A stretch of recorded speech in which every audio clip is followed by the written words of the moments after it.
아멘. 요즘 여러분 요즘 최근 극장가에서 시빌 워, 아메리 캡틴 아메리카 뭐 이런 영화 여러분 보셨나요? 아주 인기를 끌고 있습니다. 시빌 워 캡틴 아메리카뿐만 아니라 요즘 최근 들어서 그야말로 슈퍼 히어로 영화들이 극장가에서 대단히 큰 인기를 얻고 있습니다. 그래서 미국의 DC 코믹스라고 하는 곳과 그리고 또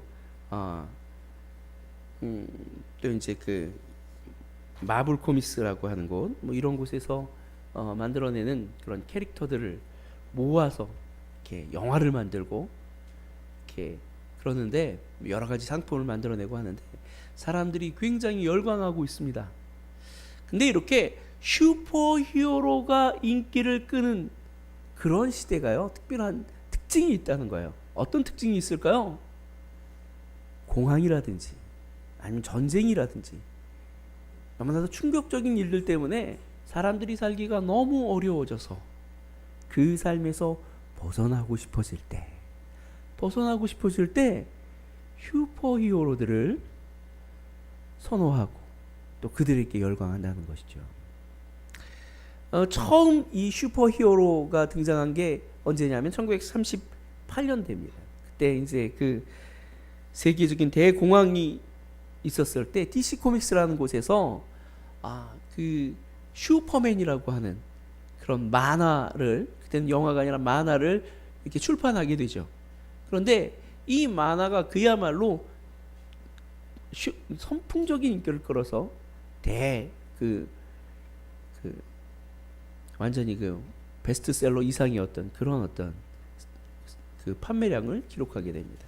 그러다 보니까 사람들이 이 슈퍼 코믹스에만 이런 어떤 슈퍼 히어로들을 주인공으로 하는 영화, 소설, 다양한 매체들을 쏟아내기 시작했고, 그래서 슈퍼 히어로들이 세상에서 아주 중요한 어떤 캐릭터로 등장하기 시작한 거예요. 그러다가 이제 2차 세계대전이 발발하면서 미국에서 전략적으로 이제 군인들을 동원하고 그리고 어떤 그런 군인으로서의 자긍심과 그리고 어떤 애국심을 높이기 위해서 그런 슈퍼 히어로 캐릭터를 만들어냈어요. 바로 그게 캡틴 아메리카죠. 그래서 이제 그런 어떤 그 슈퍼 히어로 영화나 만화 영화라든지 만화를 통해서 사람들에게 막 동기부여를 하고 전쟁의 어떤 그런 그 어려움들을 이겨낼 수 있는 마인드를 줬던 거죠. 그러다가 1960년대에 들어서면 미국이 대단히 어려움에 처하게 됩니다. 그 베트남 전쟁을 거의 한 10여 년 동안 베트남 전쟁을 치렀는데 베트남 전쟁에서 패하게 되는 거예요. 패하게 되면서 그 미국인들이 굉장히 그 자존심도 상하게 되고 경제적으로도 어려워지게 되고 또 어떤 세계적인 위상이 흔들리게 됐을 때 이때 또 한 번 슈퍼 영웅들이 등장하게 됩니다. 마블 코믹스라는 곳에서 뭐 다양한 슈퍼 히어로들을 캐릭터로 만들고 영화로 만들고 하면서 또 인기몰이를 하죠.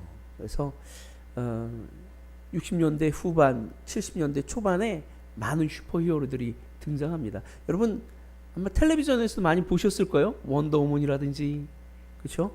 600만 불의 사나이, 헐크, 뭐 그리고 이게 뭐 꼭 슈퍼 히어로라고는 할 수는 없지만 람보 뭐 이런 인물들이 등장하는데, 히어로들이 등장하는데 거의 그들이 등장하는 시점이 언제냐?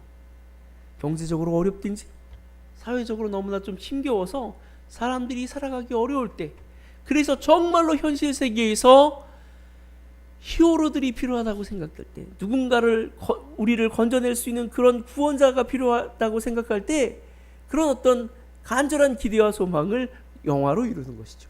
영화에서 대리만족을 느끼는 거예요. 그럼 만화나 이런 매체에서 대리만족을 느끼는 거예요. 지금도 이렇게 우리나라뿐만 아니라 전 세계적으로 슈퍼 히어로들이 등장하는 그런 영화가 인기를 끄는 것은 아마도 살기가 너무나 힘들기 때문이 아닐까라는 생각을 합니다. 이미 그 미국이 그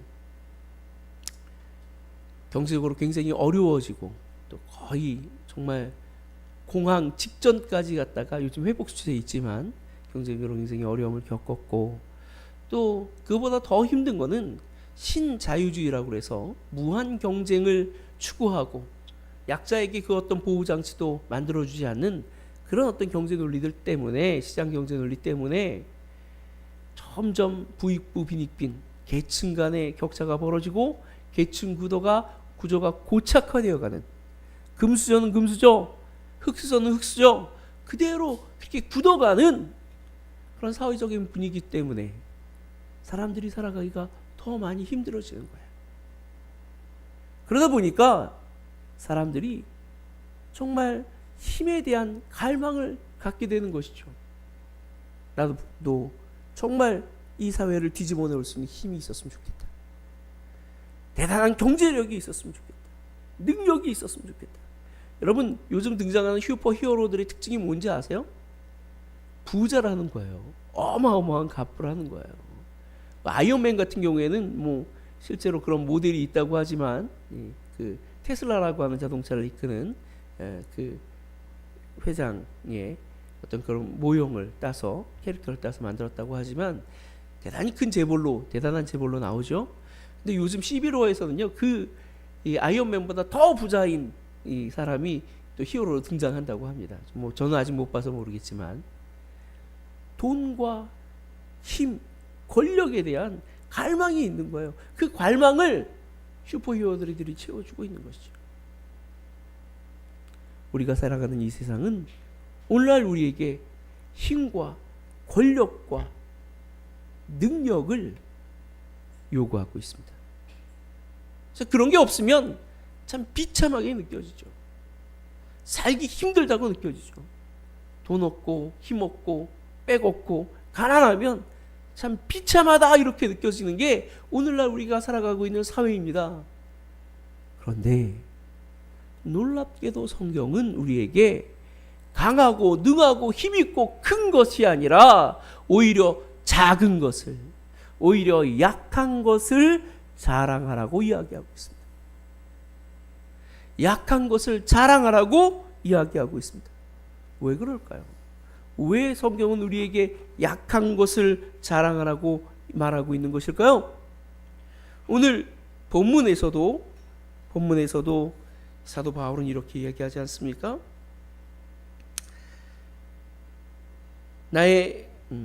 그러므로 도리어 크게 기뻐함으로 나는 나의 여러 약한 것들에 대하여 자랑하리니 이는 그리스도의 능력이 내게 머물게 하려 함이라. 그러므로 내가 그리스도를 위하여 약한 것들과 능력과 궁핍과 박해와 공고를 기뻐하노니 이는 내가 약한 그때의 가람이라. 약한 것들을 자랑한다는 거예요. 우리 약한 것을 자랑하라고 이야기하고 있습니다. 왜 그럴까요? 왜 성경은 우리에게 약한 것을 자랑하라고 말할까요? 약하다는 것이 우리에게 어떤 의미가 있고 어떤 유익이 있길래 우리에게 약한 것을 자랑하라고 이야기하고 있고, 또 사도 바울은 스스로 약한 것을 자랑하고 있는 것일까요? 오늘 여기에 대해서 함께 생각해 보도록 하겠습니다. 궁극적인 결론은 이거예요. 약한 것이 곧 강한 것이기 때문입니다. 약할 때에 강해지기 때문입니다. 왜 약할 때에 강해질까요? 먼저 약할 때에 강해지는 이유는 약할 때에 하나님을 더욱 의지하게 되기 때문인 거예요. 약한 그때에 내가 아니라 하나님을 의지하고, 하나님을 의지하니까 하나님께로부터 놀라운 능력과 은혜가 나타나게 되고, 그래서 내 능력과 한계를 뛰어넘는 놀라운 역사가 일어나기 때문에 내가 강할 때가 아니라 오히려 약할 때에 더 강해지는 겁니다. 우리가 온전히 하나님을 의지할 때 하나님의 능력과 은혜가 우리에게 임할 줄로 믿습니다. 우리의 약함은 더욱 간절하게 하나님을 의지하게 만들어줍니다. 본문의 사도 바울은 세상 사람들이 체험할 수 없는 놀라운 은혜를 체험했다고 말합니다. 그 은혜가 뭘까요? 그는 3층천에 올라갔었다고 얘기해요. 본문 2절에 보니까 이렇게 이야기합니다. 내가 그리스도 안에 있는 한 사람을 아노니 그는 14년 전에 세 번째 하늘에 이끌려 간 자라. 그가 몸 안에 있었는지 몸 밖에 있었는지 나는 모르거니와 하나님은 아시느니라. 내가 이런 사람을 아노니 그가 몸 안에 있었는지 몸 밖에 있었는지 나는 모르거니와 하나님은 아시느니라.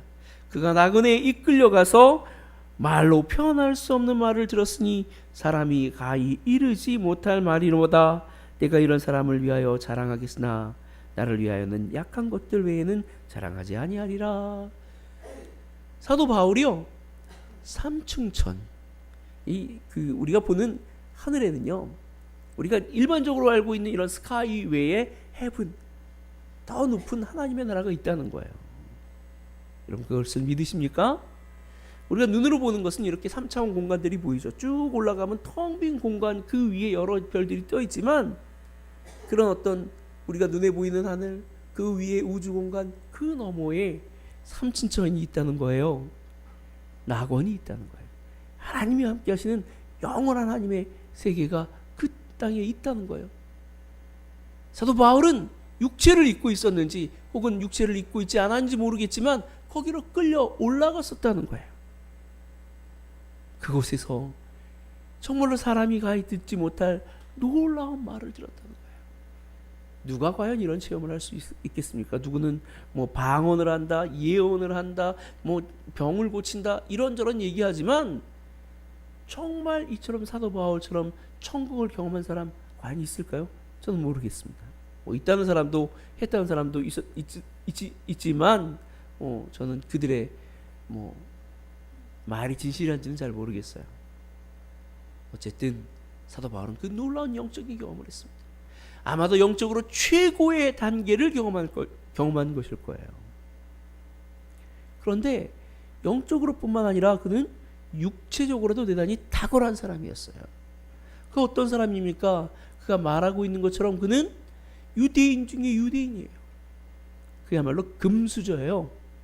그는 베냐민 지파에 속한 사람으로서 혈통적으로도 완전히 유대인이었고요.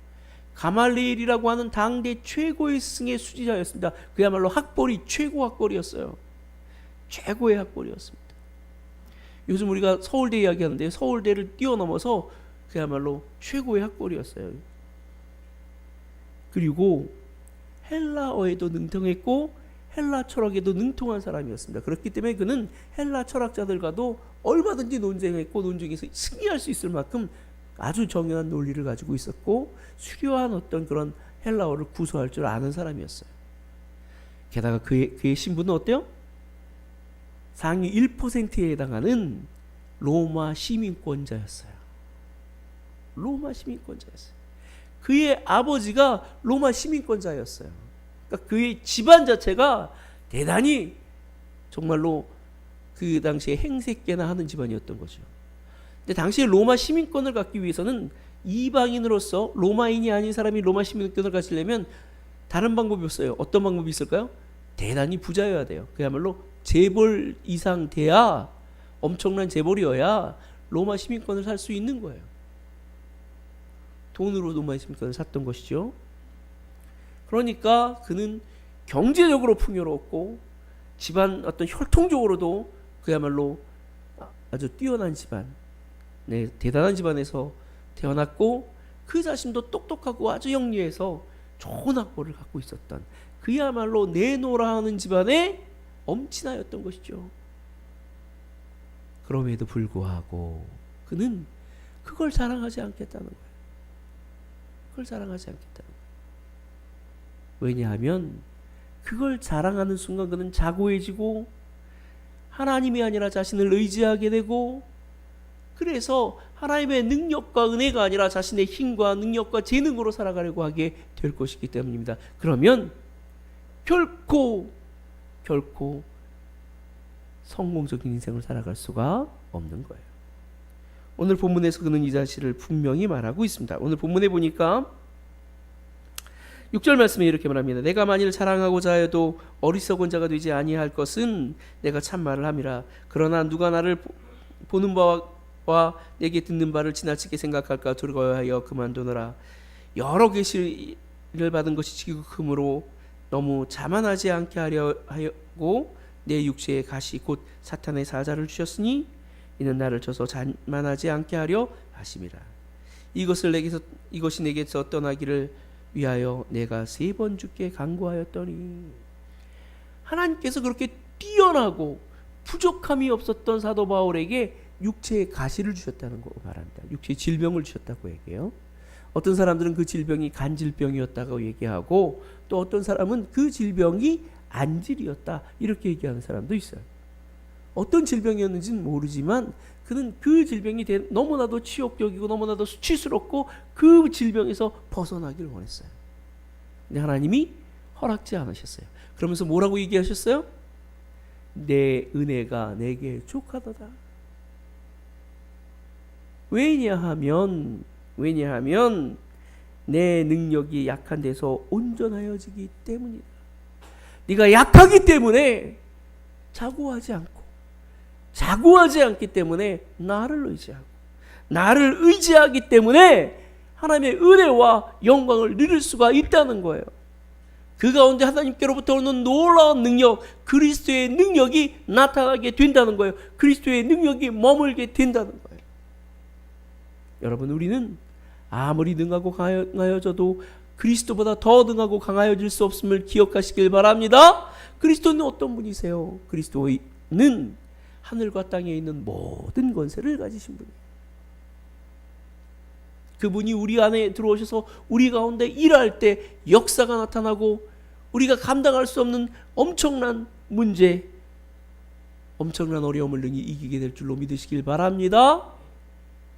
그러므로 그가 갖고 있는 그 약점이 오히려 강점이 되는 것은 그렇게 약할 때 더욱 하나님을 간절히 사모하며 의지하기 때문이에요.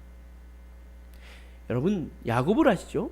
야곱은 그 이름이 사실 오늘날 말로 바꾸어서 그 이름을 지으라고 하면 사기꾼이에요. 야곱의 이름의 뜻이 사실은 사기꾼이라는 뜻이에요. 그 이름의 뜻이 뭐예요? 발뒤꿈치를 잡다라는 뜻인데, 야곱이 일하는 이름의 뜻이 발뒤꿈치를 잡다라고 하는 뜻인데, 발뒤꿈치를 잡다라고 하는 뜻의 또 다른 말은 발을 걸다, 속이다, 넘어뜨리다. 무슨 말이에요? 사기치다 이런 뜻이 있어요. 사기꾼이란 얘기예요. 그런 이름을 줬는지 몰라요. 근데 왜 그런 이름을 줬냐 하면 아버지 이삭이 그를 되게 미워했어요. 왜냐하면 그 형 에서의 발뒤꿈치를 잡고 나왔거든요. 나올 때 발꿈치를 잡고 따라 나왔고, 이 녀석 보게 그러고는 그를 미워했어요. 그래서 그를 발뒤꿈치를 잡다, 그 이름 그대로 그 이름을 줬는데 그 이름이 굉장히 나쁜 이름인 거죠. 뭐 개똥이다, 말똥이다 이런 이름보다 사기꾼이다, 도둑놈이다 이런 이름 얼마나 더 나쁩니까? 그렇죠? 거의 그런 수준의 이름인 거예요. 근데 그렇게 이름을 가지고 그는 처절하게 열심히 살았습니다. 무엇보다 그가 정말로 큰 정말 은혜를 잊기 위해서 하나님께 열심히 매달리는 삶을 살았어요. 그래도 그는 별 볼 일 없는, 보잘것없는 사람이었어요. 근데 그가 맨 처음에는 베델에서 하나님을 만나고 하나님께 은혜를 약속받고 그의 어머니의 오빠인 삼촌 집 라본의 집에 가서 큰 부자가 돼서 나오죠. 큰 부자가 돼서 나왔는데, 막상 큰 부자가 돼서 나왔지만 그에겐 두려운 일이 하나 있었어요. 뭡니까? 형 에서가 일을 가는 거예요. 왜냐하면 형 에서로부터 그는 팥죽 한 그릇의 장자권을 사고, 그리고 아버지를 속여서 형이 받아야 될 축복을 자신이 대신 받았기 때문에, 그래서 그가 떠나온 이유도, 도망친 이유도 형이 그를 잡기만 하면 죽이겠다라고 이를 박박 깔았기 때문에 도망친 거예요. 근데 그가 고향으로 돌아가면서 그 형이 자기를 마중하러 나온다는 사실을 알았을 때 그는 깜짝 놀랐습니다. 아, 이제 형을 만나는 순간 나는 죽었구나. 두려움에 빠졌습니다. 근데 그 형을 대적해서 이길 수 있는 방법이 아무것도 없는 거예요. 형은 강한 용사입니다. 그 형 앞에서는 그 어떤 사람도 벌벌 떨 수밖에 없는 활쓰기에 농하고 힘이 장사인 용사예요. 근데 그 가족들도 그리고 그 앞으로 가는데 너무너무 두려운 거예요. 그래서 어떤 방법을 쓰냐 하면 이제 선물을 갖다가 마련해서 여러 때의 양떼, 소떼, 염소떼, 뭐 이런 어떤 그 낙타떼 쫙 줄을 세워서 먼저 양떼들을 갖다 종들을 통해서 싹 보냅니다. 그럼 형한테 이렇게 갖다 주면 형이 이게 뭐냐 그러면 예, 당신의 동생 야곱이 보내는 선물입니다. 하나로 끝나는 게 아니에요. 딱 양떼 보고 내 뒤에 그러니까 소떼가 오고 소떼 끄니까 낙타떼가 오고 약떼떼가 오고 약떼떼 끝나니까 염소떼가 오고 막 오는 거예요. 막 오니까 이제 그걸 노린 거죠. 조금씩 마음을 가라앉히려고. 그리고는 그 다음에 누굴 보내냐면 자기가 간 게 아니라 자기 가족들을 보내요. 가족들을. 아내를 보내고 자식을 보내고 맨 마지막에는 자신은 홀로 남았습니다. 이제 강을 건너 약복이라고 하는 그 강을 건너면 바로 형이 있는 곳을 만나게 되는데 형을 만나기가 너무 두려운 나머지 그는 그 약복강 나라에서 무릎 꿇고 기도합니다. 밤새워 기도합니다. 처절하게 기도합니다. 제발 좀 살려달라고. 그가 의지할 건 뭐예요? 하나님밖에 없었어요. 하나님밖에 없었어요. 이렇게 기도하던 중에 그는 새벽에 어떤 천사를 만나게 되고 천사와 씨름하게 되고 막 천사를 씨름하다가 결국 천사를 안 놔주니까 천사가 내가 날이 밝았으니까 가야 되니까 놔줘라. 안 놔줍니다. 내가 당신이 나한테 복 주기 전까지 나 절대 놓을 수가 없습니다. 그러니까 발을 딱 쳐갖고는 이 그 대퇴부에 이 골절을 시켜봤어요. 골절을 시켜버렸어요. 그래서 환도뼈라고 그러는데 엉덩이뼈예요. 엉덩이뼈가 골절되었어요. 위골되었어요. 그리고는 그에게 네가 하나님과 및 사람과 다투어 이겼으므로 내 이름을 뭐라고 그러리라? 이스라엘이라 하리라. 그렇게 이름을 바꾸어주고 떠나갔어요. 무슨 얘기예요? 하나님이 그의 기도를 들어주셨다는 얘기죠. 그래서 그는 에서의 위협을 피할 수 있었을 뿐만 아니라 이스라엘이라고 하는 이름을 얻게 된 줄로 믿습니다. 언제 얻었어요? 가장 약할 때. 물질도 없고 양떼도 없고 능력도 없고 아무것도 없이 홀로 남아서 오직 하나님 앞에만 매달리게 됐을 때 그에게 가장 영예롭고 가장 복된 은혜가 임한 줄로 믿습니다. 이스라엘이라고 하는 이름은 하나님이 다투신다라는 의미예요. 하나님이 싸우신다는 의미예요. 하나님이 싸우신다. 누구와 싸우는 거예요? 야곱의 대적과 싸우시는 줄로 믿습니다. 이스라엘 민족과의 대적과 싸우시는 줄로 믿습니다. 하나님이 대신 싸워주시는 것, 그것은 바로 우리가 약하고 우리가 힘없고 그래서 정말 오직 하나님만 붙들고 하나님과만 매달릴 때 그와 같은 은혜가 임하는 줄로 믿습니다.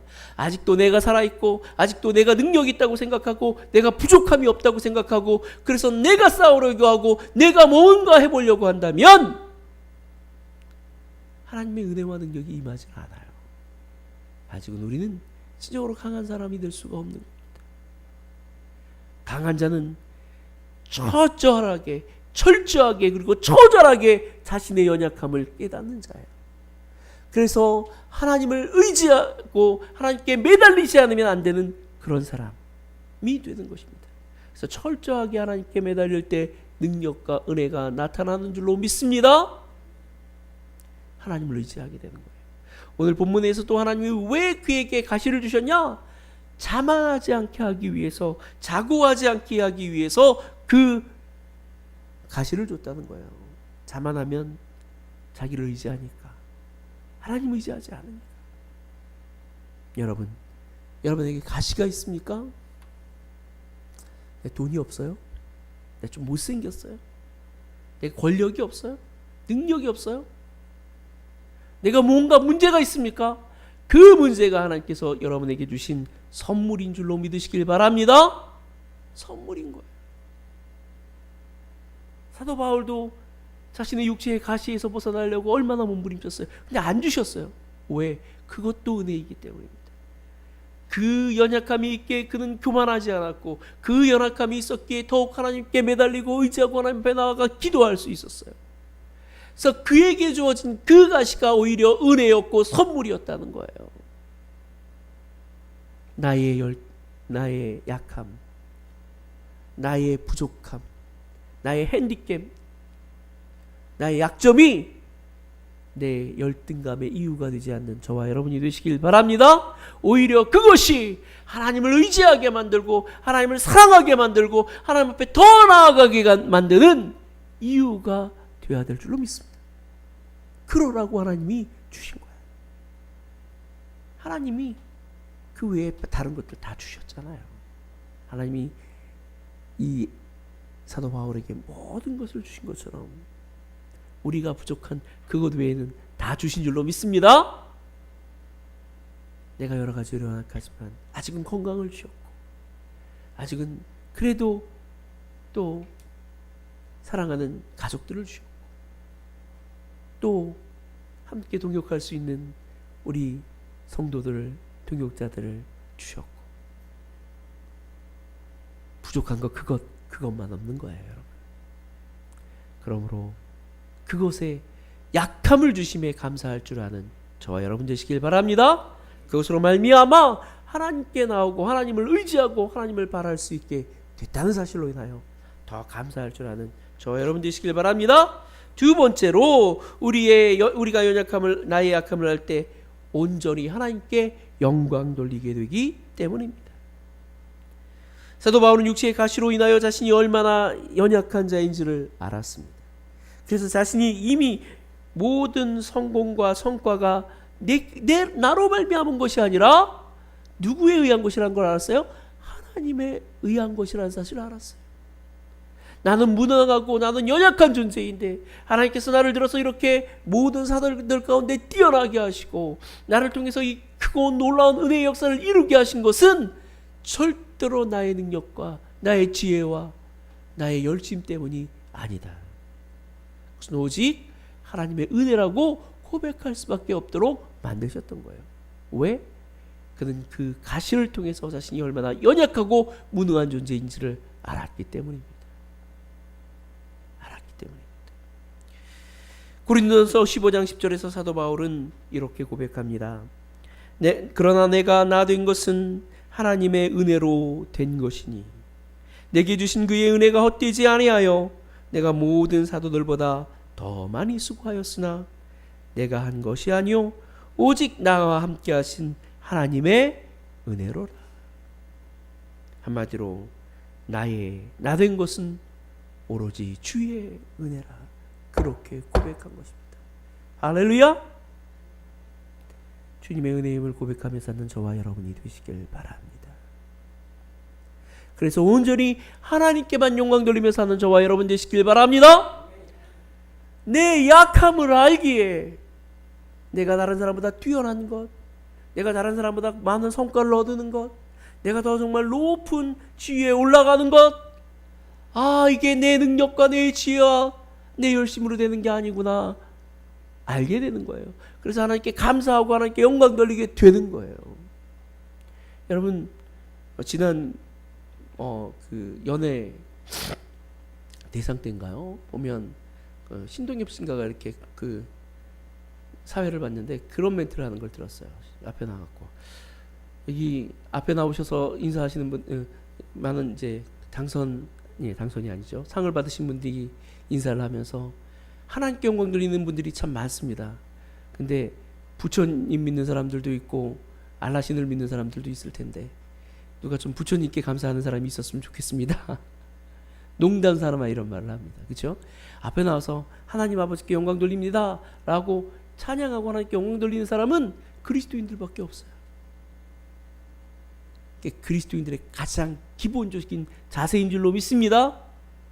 내가 잘되고 내가 형통하고 내가 상받고 내가 높여지는 것은 나의 능력과 지혜와 나의 열심이 아니라 오직 하나님의 은혜인 줄을 알기 때문에 하나님께 감사하는 거예요. 그래서 오직 하나님께 영광 돌리는 것이 가장 잘하는 일이고 가장 복된 일인 줄을 알기 때문에 우리가 온전히 하나님께 영광 돌리게 되는 줄로 믿습니다. 여러분 그러므로 온전히 하나님께 영광 돌리는 삶을 사는 저와 여러분 되시길 바랍니다. 여러분 잘 되면 내 탓, 못 되면 하나님 탓 이러면 안 된단 말이에요. 잘 되면 하나님 탓, 못 되면 내 탓 이래야죠. 그렇죠? 잘되면 하나님께서 베푸신 은혜에 감사하고 하나님께 영광 돌리고 주님을 찬양하는 자들이 되어야 합니다. 그래야 하나님이 기뻐하시고 그런 자들에게 복과 은혜를 더해 주실 줄로 믿습니다. 성경은 분명히 하나님께 영광 돌리는 자들에게 하나님께서 하나님께 영광 돌리는 자들에게 더 큰 은혜와 복을 주신다라고 약속하고 있어요. 너희 소산물의 첫 익은 열매로 여호와를 공경하라. 그리하면 하나님께서 너희 창고를 가득해 하고 내 포도주 틀에 새 포도즙이 넘치게 하시리라고 잠언에서 말씀하십니다. 나의 정말로 소득의 처음 익은 열매, 내가 이런 성과의 처음 익은 열매로 하나님께 공경하라는 거예요. 하나님께 영광 돌리라는 거예요. 그러면 넘치도록 채워 주신다는 거예요. 오직 하나님께 영광 돌릴 줄 아는 자, 그가 복을 얻게 될 것입니다. 그러나 하나님을 배반하고 하나님의 영광을 자기가 취하려고 하는 자, 그들은 망하게 될 것입니다. 여러분, 하나님께 예수 그리스도께서 모든 사람들을 다 용서하시고 이해하시고 사랑하셨는데 딱 용서하지 못하고 사랑하지 않았던 한 사람이 있어요. 누구입니까? 바리새인들이에요. 바리새인들을 왜 예수님이 그렇게 싫어하셨을까요? 그 사람들은 스스로 영광을 받으려고 했기 때문입니다. 자기들이 열심히 율법을 지키기 때문에 구원을 얻는다고 생각했어요. 자기들이 열심히 하나님을 섬기기 때문에 복을 받는다고 생각했어요. 자기들이 대단한 존재라고 생각했어요. 그래서 예수님이 마태복음 23장에서 바리새인들에게 대해서 이렇게 얘기합니다. 제가 잠깐 읽어드릴게요. 이에 예수께서 무리와 제자들에게 말씀하여 이르시되 서기관들과 바리새인들이 모세의 자리에 앉았으니 그러므로 무엇이든지 그들이 말하는 바를 행하고 지키되 그들이 행하는 바는 본받지 말라. 그들은 말만 하고 행하지 아니하며 또 무거운 짐을 묶어 사람의 어깨에 지우되 자기는 이것들을 한 손가락으로도 움직이려 하지 아니하며 그들의 모든 행위를 사람에게 보이고자 하나니 곧 그 경문띠를 넓게 하며 옷수를 길게 하고 잔치의 윗자리와 회당의 높은 자리와 시장에서 문안받는 것과 사람에게 랍비라 칭함받는 것을 좋아하느니라. 그러나 너희는 랍비라 칭함받지 말라. 너희 선생은 하나요 너희는 다 형제니라. 땅에 있는 자를 아버지라 말하지 말라. 너희 아버지는 한 분이시니 곧 하늘에 계신 이시니라. 또한 지도자를 칭함을 받지도 말라. 너희의 지도자는 한 분이시니 곧 그리스도시니라. 너희 중에 큰 자는 너희를 섬기는 자가 되어야 하리라. 누구든지 자기를 높이는 자는 낮아지고 누구든지 자기를 낮추는 자는 높아지리라. 할렐루야. 자기를 높이려 하지 말라는 거예요. 모세의 자리에 앉지 말라는 거예요. 사람들에게 보이려고 하지 말라는 거예요. 칭찬받는 것 좋아하지 말라는 거예요. 높은 자리에 앉는 것 좋아하지 말라는 거예요. 영광은 오직 누가 받아야 합니까? 하나님이 받으셔야 될 줄로 믿습니다. 하나님만이 영광 받으셔요. 근데 내가 잘났다고 생각하는 사람은 그거 못한다는 거예요. 내가 뛰어나다고 생각하는 사람은 그거 못한다는 거예요. 어떤 사람이 하나님께 영광을 돌립니까? 나는 무능하고 나는 부족하고 나는 어리석다. 그런데 하나님이 내게 이렇게 은혜를 베풀어 주셨어. 그 사실을 아는 자가 온전히 하나님께 영광 돌리게 될 줄로 믿습니다. 자신의 연약함을 인정하고 아는 저와 여러분 되시길 바랍니다. 그럴 때 하나님께서 베푸신 은혜가 더 크게 보일 거예요. 하나님께서 이루시는 역사가 더 크게 보일 거예요. 그래서 하나님께 영광 돌리게 될 거예요.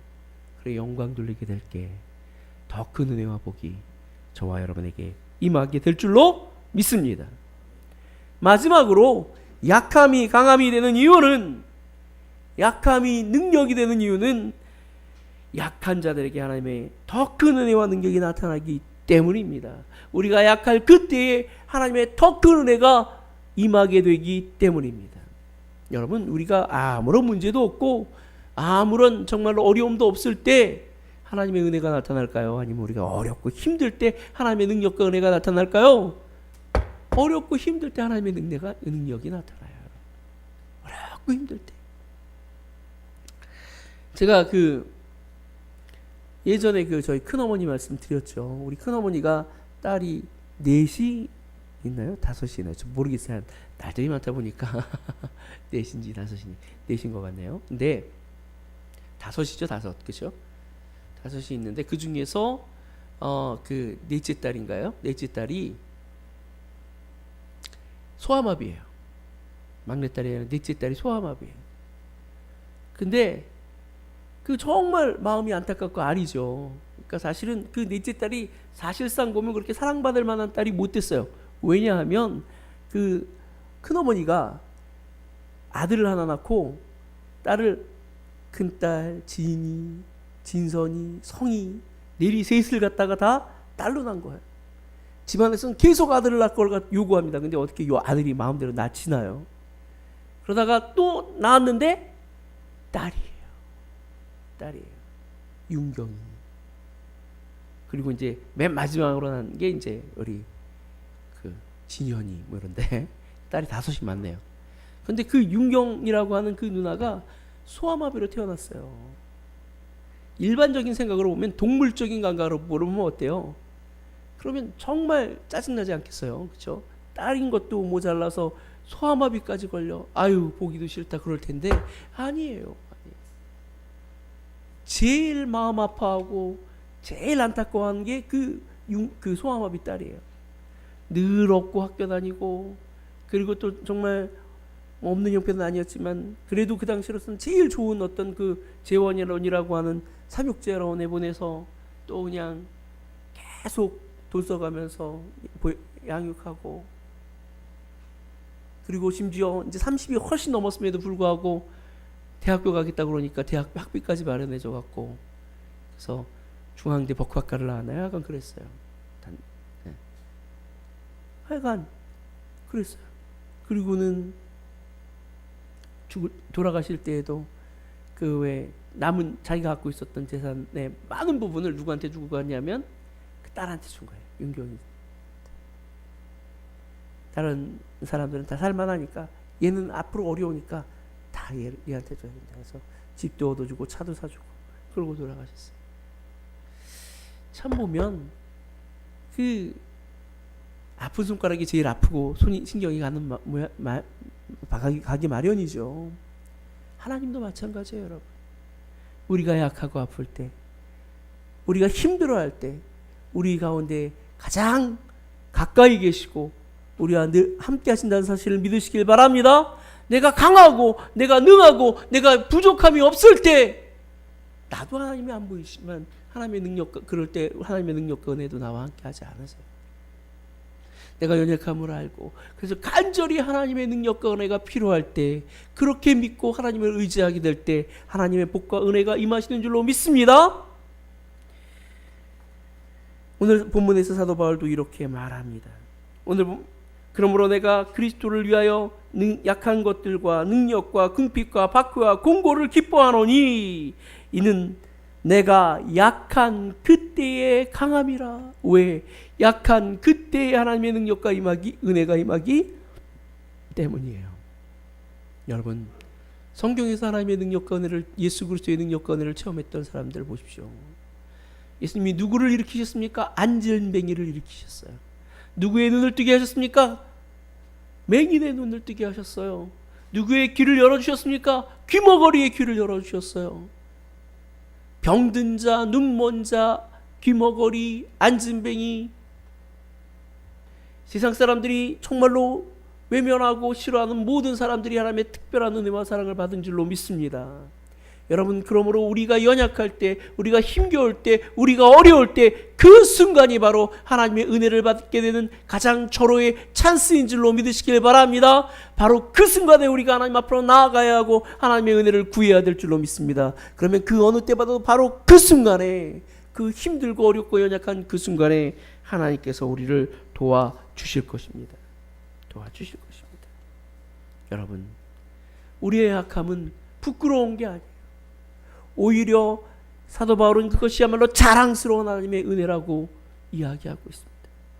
내가 갖고 있는 핸디캡, 내가 갖고 있는 약점, 내가 갖고 있는 마음의 고통과 짐, 그것이 있기에 우리는 하나님을 의지하고 하나님을 바라보고 하나님 앞에 나아가는 은혜가 있는 줄로 믿습니다. 여러분, 만약에 이 땅이 천국처럼 살기 편했다면 어떨까요? 아무도 하나님을 안 믿을 거예요. 그렇죠? 다 제멋대로 자기 의지대로 살다가 결국 죽어 지옥에 가고 되고 말 것입니다. 이 세상에서 그래도 우리가 하나님을 의지하고 하나님 앞에 나아가는 이유가 뭐예요? 하나님의 은혜가 간절히 필요하기 때문 아닙니까? 우리로서는 이 정말로 문제를 극복할 수 없기 때문 아닙니까? 여러분의 약함, 여러분의 부족함이 하나님께서 우리에게 은혜를 주시기 위해서 우리에게 주신 선물이라는 사실을 기억하고 오히려 감사하며 우리의 약함이 발견될 때마다 하나님께 영광 돌리고 하나님을 찬양할 줄 아는 저와 여러분 되시기를 주님으로 간절히 축원합니다.